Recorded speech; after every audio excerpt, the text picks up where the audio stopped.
It is happening again.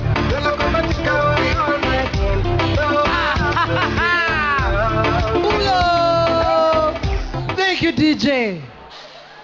My wife told me to dedicate to you that song.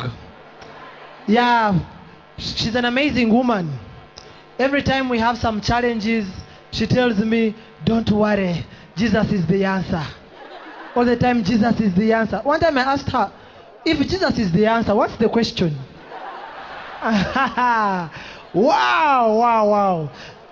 It's good to be in Kenya. I'll never forget the first time I came to Kenya. I'd come to visit my friend called Mpasua Msonobari. He's a Swahili expert. I wanted him to translate some of my works in Swahili. Now, Mpasua told me that in Kenya, Kenyans answer questions with questions. And I didn't believe him. So when the aeroplane KQ touched turf, the first Kenyan I met, I asked him, is it true that Kenyans answer questions with questions? He looked at me and said, who told you? I gave up. Is it true?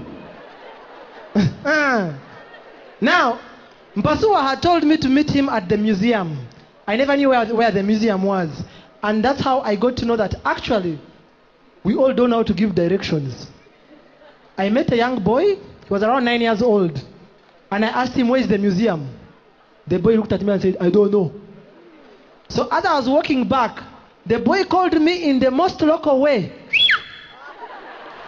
Yeah, I knew that was meant for me because I'm a VIP. Very improved peasant. So I came back knowing that maybe the boy has remembered where the museum is. Instead, he showed me his friend and said, this is my friend, also don't know.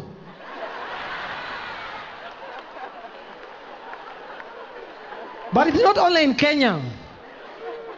It also happens in Uganda. You ask for directions at your own risk. One time I was looking for a school called Boma Primary School. And I met this gentleman and asked him, where is Boma Primary School? He says, you're looking for Boma. Very simple. You move straight.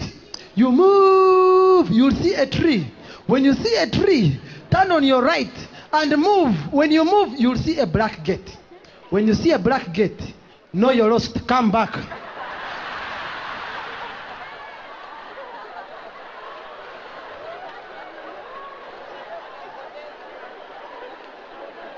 He wasn't the only one.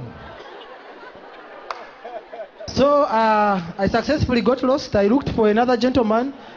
I asked him, where is Boma School? He said, oh, very simple, very simple. He was an elderly man. So he sat in the car, we drove, and he was talking a lot. So I reached the point and said, where is the school? He said, don't worry. So we reached a certain junction, and he said, first stop. Have you seen this junction? I said, yes, don't forget it, we go. We moved. When we reached the trading center, he said, stop here. He moved out of the car and said, you remember the other junction? That's where the school is. He wanted a lift. Now, I thought it was only Africans who never knew how to give directions. Also Indians. I met an Indian. I was looking for the central police station in Uganda. And I asked him, where's the central police station? He said, looking for central police station. Now what you do, you go left, right? And then turn left, right? Turn right, right? And then you turn left, right? And then you turn right, right? I said, right. I moved left, turned right, right? Turned left, right? By the time I finished, I was back to the same point where I was. I have suffered.